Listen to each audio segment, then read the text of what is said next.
Okay, everybody, welcome back to homeostasis and cell transport. We're going to skip ahead here to the slides that we ended off with before. Remember, we talked about passive transport, and we're still talking about passive transport. Remember that passive transport means that it moves from high concentration to low concentration, and it doesn't require any energy, right? So now we're going to talk about other types of passive transport because some molecules are too big for them to just go straight through the cell membrane. So we talked a little bit when we talked about the cell membrane, how there are those transport proteins, those protein channels.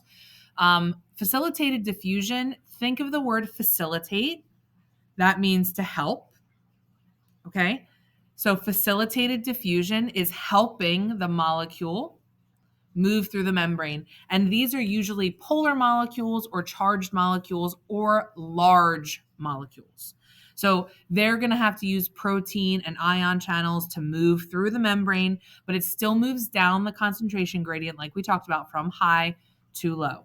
So if you take a look at the cell membrane, okay, this is our cell membrane. Diffusion is just going to move straight through this phospholipid bilayer. These molecules are just moving from high concentration to low concentration. Remember, the goal is to reach homeostasis, equilibrium, okay, stable internal conditions.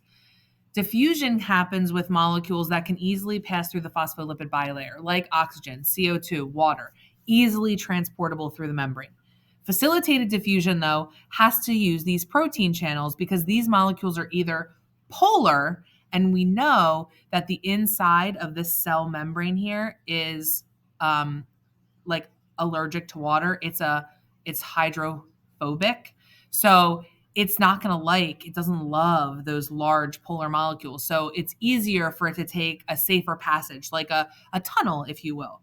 So passive transport is always moving high to low, always high to low. Facilitated diffusion is still moving high to low, but it needs a larger channel to get through. Think of a single door and a double door. When you move your couch, you probably need double doors because the couch is too wide to fit through the door. So you're going to have to use a special door, a double door. Maybe you take the door off the hinges, maybe you have a French door in your house, but you have to use a wider space for you to get those molecules, those things into the cell. Still passive transport. So facilitated diffusion, if we can go back, is the transport of larger molecules, polar molecules, and charged molecules. They need their own separate passageway to get into and out of the cell. So remember, osmosis is the movement of water, diffusion is the movement of other types of molecules, and facilitated diffusion is the movement of larger molecules. All of this movement requires no energy, and it always goes from high concentration to low concentration. So, what I'd like you to do right now is take a minute in your notebook, on your notes, wherever you want to do it, and I want you to take some notes and write down questions that you have about passive transport. Because when we talk about these in class, I want you to be able to ask questions that you have based on this video. Now, this one's really short. You're lucky. It's going to be less than 4 minutes because I can't stall and talk for 5 minutes. It's not going to happen.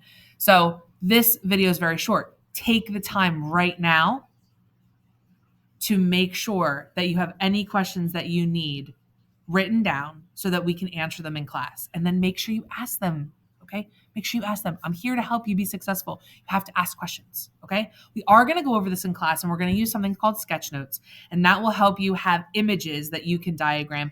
Hopefully you're filling out your notes sheet or you're taking some notes in your notebook. Have a great day, and make sure you ask those questions when I see you tomorrow.